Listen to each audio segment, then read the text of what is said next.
கொழுக்கட்டைக்கு மேல் மாவு ரெடி பண்ணுறதுக்காக நான் பச்சரிசி 2 மணி நேரத்துக்கு முன்னாடியே ஊற வச்சுருந்தேன். இப்போ மிக்ஸி ஜாரில் சேர்த்துட்டு தண்ணி சேர்த்து ஆப்பத்துக்கு நம்ம எப்படி அரைப்போம் அந்த மாதிரி நல்லா நைஸாக அரைச்சிக்கணும். நான் ஊற வச்ச அரிசி கொஞ்சமாக இருக்கிறதுனால நான் மிக்ஸியில் அரைக்கிறேன். நீங்கள் நிறையனா கிரைண்டரில் கூட அரைச்சிக்கோங்க. அந்த மாவு ரொம்பவே நல்லாயிருக்கும்.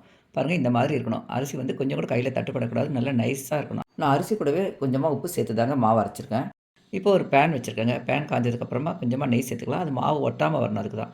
நீங்கள் நெய் வேண்டாம்னா எண்ணெய் கூட சேர்த்துக்கோங்க.